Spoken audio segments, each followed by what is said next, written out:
D'abord, l'économie. Bonsoir Tatiana Mosso. Bonsoir. Les crypto-monnaies sont à la mode et l'Afrique s'y met. Elle aussi, les initiatives se multiplient, du Sénégal à l'Afrique du Sud, en passant par le Nigeria, des démarches individuelles ou de grandes entreprises.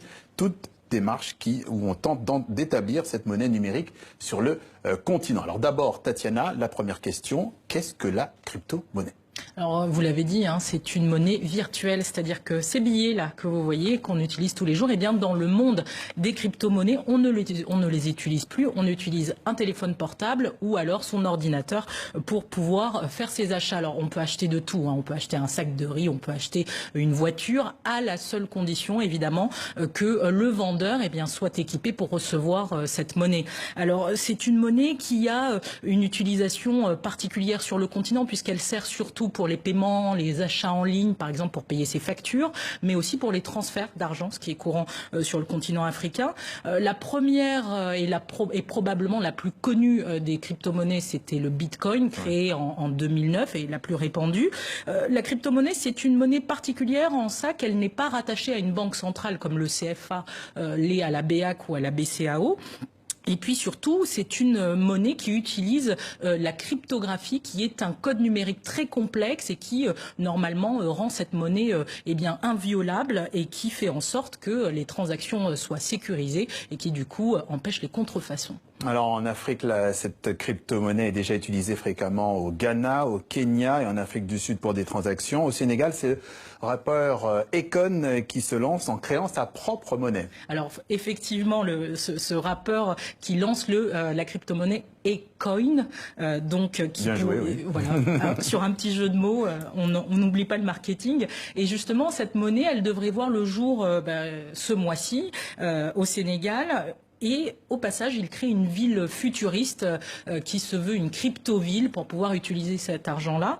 Et cette monnaie, il veut qu'elle soit, rien que ça, le sauveur de l'Afrique. Et il aimerait que d'ici décembre 2018, que tout le monde puisse utiliser ça via une application sur son téléphone portable. Alors c'est très ambitieux, mais comment les institutions bancaires perçoivent-elles ou réagissent-elles à ces initiatives?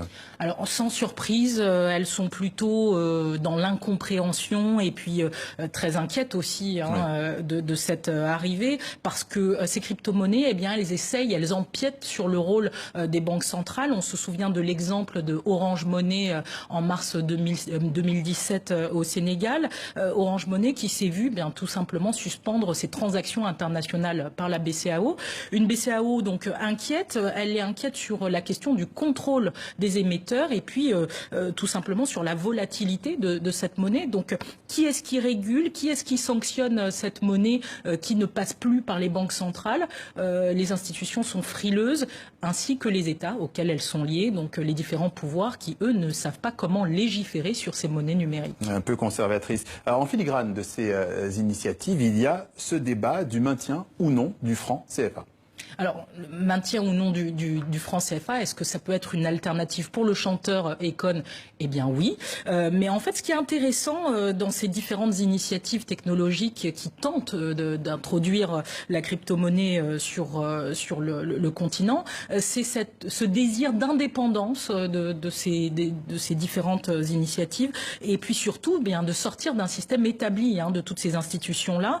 Et de ce côté-là, l'indépendance, elle n'est pas accessible à tout le monde. C'est-à-dire que s'il n'y a pas Internet et si on n'a pas l'outil numérique, on reste sur le banc de touche, alors que ce soit l'Ubuntu Money qui vient de se lancer en Côte d'Ivoire au mois de juin, qui a une vocation très éthique et sociale, ou encore le Bitcoin qui est très utilisé au Nigeria, ou alors on va choisir un exemple qui n'a pas marché du tout, le ICFA qui avait été annoncé en janvier 2017 et qui finalement n'a jamais vu le jour. Bref, toutes ces initiatives, elles participent aujourd'hui au débat pour une démocratisation de la monnaie et surtout, elles participent au débat, à la réflexion sur le questionnement de l'efficacité du dispositif monétaire ainsi que l'efficacité, le taux de bancarisation qui est faible en Afrique et évidemment l'accès au crédit. La crypto-monnaie décryptée par Tatiana Mosso. Merci à vous et dans 15 jours.